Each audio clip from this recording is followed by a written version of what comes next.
बहुत पुराने समय की बात है। कानपुर नामक गांव में मंगल नाम का एक लकड़हारा रहा करता था। वह बहुत गरीब था। सामान के नाम पर उसके पास एक टूटी फूटी कुल्हाड़ी और जानवरों के नाम पर एक मरियल लंगड़ा घोड़ा और एक गधा था। किसी तरह वह अपनी इकलौती बेटी के साथ अपना बुढ़ापा गुजार रहा था। एक दिन लकड़हारे ने अपने लंगड़े मरियल घोड़े पर लकड़ी का गठुर रखा और अपनी बेटी से बोला, मैं बाजार जा रहा हूँ, शाम तक लौट कर आऊंगा।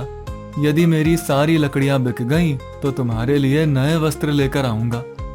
जैसी आपकी इच्छा पिताजी। काश आज आपकी सारी लकड़ियां बिक जाए, लेकिन सावधान रहना, क्योंकि बाजार में बहुत सारे मनहूस लोग होते हैं। वहाँ कुछ लोग पैसा बनाते हैं और कुछ लूट जाते हैं। लकड़ी बेचकर जल्दी से घर लौट आना। मैं खाना बनाकर आपका इंतजार करूंगी।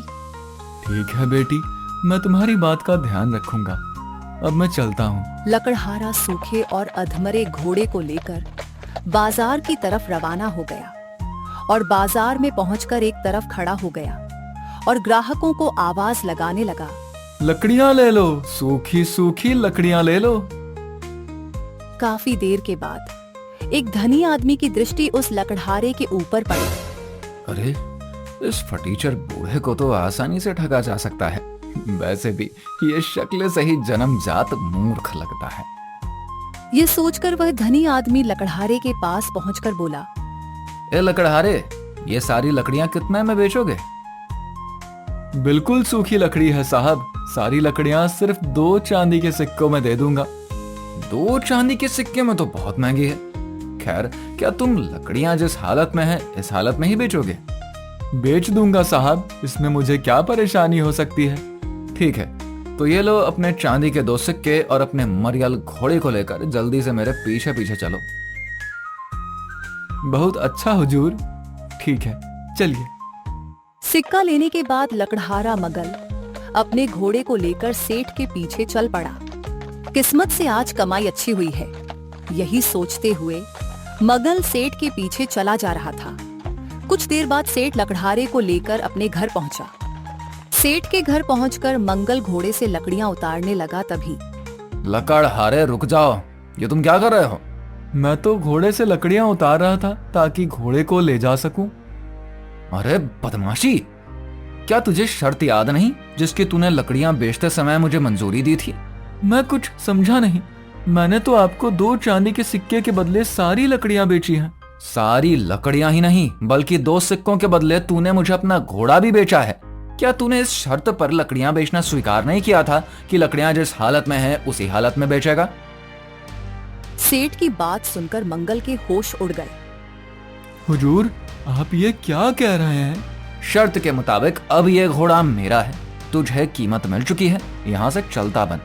नहीं नहीं, ऐसा मत कहिए हुजूर, मैं गरीब आदमी हूँ, बर्बाद हो जाऊंगा। लेकिन सेठ ने उसकी एक न सुनी, बल्कि उसने आसपास के लोगों को भी इकट्ठा कर लिया और बोला, देखो भाइयों, पहले इस आदमी ने मुझसे सौदा किया और अब ये अपने सौदे से ही मुकर रहा है और सीना जोरी कर रहा है। नहीं नहीं, मैंने सिर्फ लकड़ियां ही बेची थी। देखा भाइयों इस बेशरम को। अब आप ही बताओ, इस गुस्ताख के साथ क्या करना चाहिए? इसको सरपंच के पास ले जाना चाहिए, वो ही इसका फैसला करेंगे। सरपंच का नाम सुनते ही सेठ एकदम मान गया और लोगों के कहने पर सेठ लकड़हारे को सरपंच जी के पास ले गया, जो कि उस सेठ का घनिष्ठ मित्र था, और उसने सरपंच को सारा किस्सा सुनाया। सारी बात सुनकर सरपंच जी ने अपने मित्र के पक्ष में ही फैसला सुनाया। लकड़हारे को अपने सामान की पूरी कीमत मिल चुकी है और उसने ग्राहक की शर्त मानी है, इसलिए दोष इसी का है। अब घोड़े पर उसका कोई अधिकार नहीं है। हे भगवान, ये कैसा अन्याय है। बेचारा मंगल अपने फूटे नसीब पर आंसू बहाता हुआ जब अपने घर पहुंचा तो बापू, ये क्या, तुम्हारी आंखों में आंसू? कैसे? सब ठीक तो है ना? क्या बताऊं, बेटी, हमारे तो भाग्य ही फूटे हैं। वैसे ही मेरे पास धन के रूप में कुछ नहीं था। आज हमारा लंगड़ा घोड़ा भी हाथ से निकल गया। मंगल ने सारी आपबीती राधा को सुनाई। सारी बातें सुनकर राधा ने अपने पिता की हिम्मत बढ़ाते हुए कहा, तुम जरा भी चिंतित मत हो, सब ठीक हो जाएगा। भगवान के घर देर है पर अंधेर नहीं। उसके बाद खाना खाकर दोनों बाप बेटी सो गए।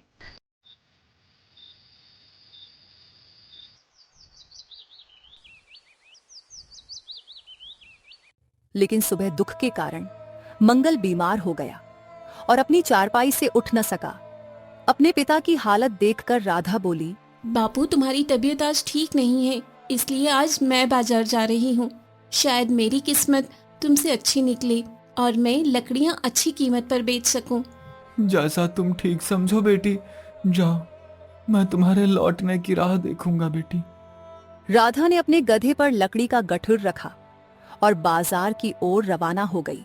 यदि वो बेईमान सेठ मुझे मिल गया तो मैं उसे छठी का दूध याद दिला दूंगी। थोड़ी देर में ही वह बाजार पहुंच जाती है। लकड़ियाँ ले लो, सूखी सूखी लकड़ियाँ सस्ते में ले लो।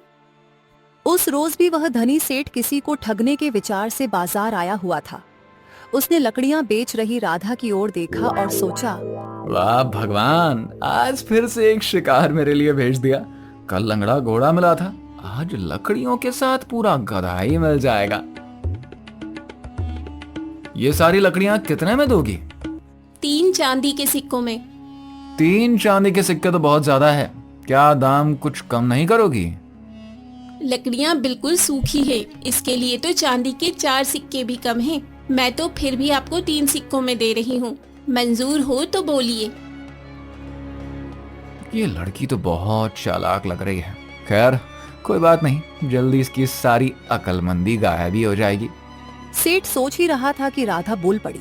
क्या सोचने लगे हुजूर, जल्दी बताइए, वरना मैं किसी दूसरे ग्राहक को आवाज दूं।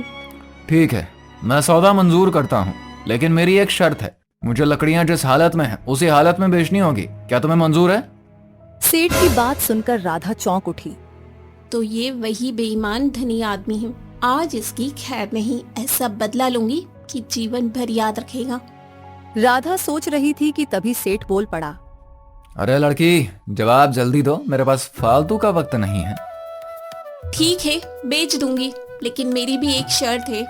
वो ये है कि आप भी मुझे पैसे उस हालत में देंगे जिसमें वो होंगे। राधा की बात सुनकर सेठ मन ही मन चौंक उठा, लेकिन फिर किसी विचार के आते ही मुस्कुराता हुआ बोला, ठीक है, मुझे तुम्हारी शर्त मंजूर है। देर ना करके अपने गधे को मेरे पीछे पीछे लेकर चलो। राधा भी अपने गधे को सेठ के पीछे पीछे लेकर चलने लगी। बेईमान कहीं का, अपने आप को बड़ा होशियार समझ रहा है, जब वास्तविकता सामने आएगी तो खून के आंसू रोएगा। राधा सोचते हुए सेठ के घर पहुंच गई। हुजूर, लकड़ियाँ कहाँ रखूं? तूने क्या सौदा किया था? शर्त भूल गई क्या? भूल गई थी हुजूर। और राधा ने चुपचाप गधे को खंभे से बांध दिया। आपका हुक्म मैंने पूरा कर दिया हुजूर। लाइए, अब मुझे भी मेरी कीमत दे दीजिए। जरूर जरूर, लो संभालो अपने सौदे के 3 चांदी के सिक्के। ये आप क्या कह रहे हैं? सौदे के हिसाब से आपने लकड़ियाँ जिस हालत में थी उसी हालत में खरीदी और लकड़ियों के साथ साथ मेरा गधा भी आपको मिल गया। लेकिन आपने मुझे भी तो ये वादा किया था कि आप पैसे उस हालत में देंगे जिस हालत में वे होंगे, इसलिए इस समय वे आपके एक हाथ के साथ हैं। अतः आप सिक्कों के साथ साथ अपना एक हाथ भी मुझे दे दीजिए। राधा की बात सुनकर सेठ के होश उड़ गए। क्या बकवास कर रही है लड़की, तेरी ये मजाल। मैं कोई बकवास नहीं कर रही, बल्कि न्याय की बात कर रही हूँ। आपको सिक्कों के साथ अपना एक हाथ भी देना होगा। मैं कहता हूँ निकल जा मेरे घर से। ऐसे नहीं सेठ जी, अब तो मैं यहाँ से अपना हक लेकर ही जाऊंगी। और राधा जोर जोर से चिल्लाने लगी। अरे सुनो सुनो भाइयों बहनों, मेरी बात सुनो, मुझे इस बेईमान सेठ से न्याय दिलवा दो। हे भगवान, यहाँ तो लेने के देने पड़ गए। अरे बेटी सुनो तो, मेरी बात तो सुनो। मैं आपकी बात बाद में सुनूंगी, पहले सौदे के हिसाब से आप अपना एक हाथ काट कर दीजिए।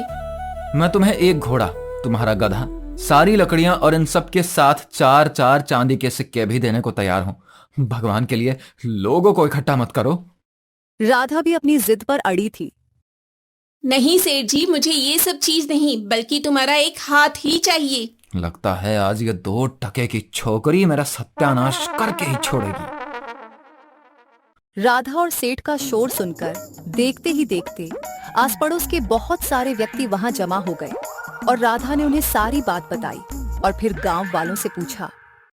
अब आप सभी फैसला करें कि शर्त के मुताबिक मुझे सिक्कों के साथ साथ इसका हाथ मिलना चाहिए या नहीं। हाँ हाँ, मिलना चाहिए। सेठ, कल तुमने इसी शर्त के मुताबिक एक गरीब लकड़हारे से उसका घोड़ा ले लिया था, तो आज तुम्हें भी पैसों के साथ इस लड़की को अपना हाथ भी देना होगा। हाँ बिल्कुल देना होगा। हाँ हाँ बिल्कुल देना होगा, वरना हम तुम्हें जबरदस्ती सरपंच के पास ले चलेंगे। क्यों भाइयों? भाइयों, हाँ हाँ, हम भी साथ चलेंगे सरपंच जी के पास। सरपंच का नाम सुनते ही सेठ का चेहरा प्रसन्नता से खिल उठा। ठीक है, मैं अपनी इच्छा से सरपंच जी के पास चलने को तैयार हूँ। मुझे पूरा विश्वास है कि वो दूध का दूध और पानी का पानी कर देंगे। सभी लोग राधा और सेठ के साथ सरपंच के पास पहुँचे, जो सेठ का घनिष्ठ मित्र था और इस बात की किसी को खबर नहीं थी, लेकिन वह भी सारा किस्सा सुनकर उलझन में पड़ गया। मैं मित्र का पक्ष लेता हूँ तो सारे लोग मुझे अधर्मी और अन्यायी समझेंगे, और ये बात महाराज तक पहुँच गई तो मेरी खैर नहीं। सरपंच इतना सोच ही रहा था कि मुझ गरीब के साथ न्याय कीजिए हुजूर, और मुझे मेरा हक दिलवाइए। सारी बात सुनकर हम इस नतीजे पर पहुंचे हैं कि दोषी ये सेठ ही है और तुम्हारी मांग जायज है। लेकिन बेटी, तुम एक इंसान का हाथ लेकर क्या करोगी? यदि मेरी मानो तो हाथ के बदले जो कुछ भी सेठ दे रहा है उसके अतिरिक्त 5 चांदी के सिक्के और ले लो। नहीं सरपंच साहब, मुझे तो शर्त के मुताबिक इसका एक हाथ ही चाहिए। सरपंच ने राधा को बहुत समझाया तो राधा कहती है, ठीक है हुजूर, यदि आप कहते हैं तो मैं 50 सोने के सिक्कों के बदले अपना दावा वापस ले सकती हूँ। सेठ राधा की बात सुनते ही बोल पड़ा, नहीं हुजूर, मैं इसकी ये मांग स्वीकार नहीं कर सकता। ये कीमत बहुत ज्यादा है। हुजूर, यदि ये कीमत एक हाथ से ज्यादा है तो मुझे एक बात ही स्वीकार है। कृपया आप देर न करें, इसका एक हाथ काट कर मुझे दिलवाइए। घर में बापू मेरा इंतजार कर रहे होंगे। बेचारा सरपंच अपने मित्र के बचाव के लिए कुछ नहीं कर पाया।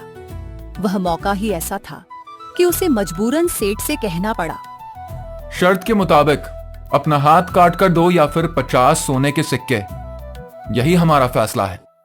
सरपंच का फैसला सुनकर सेठ के पैरों तले धरती खिसक गई, लेकिन मरता क्या ना करता, उसे राधा द्वारा मांगा गया धन देना ही पड़ा।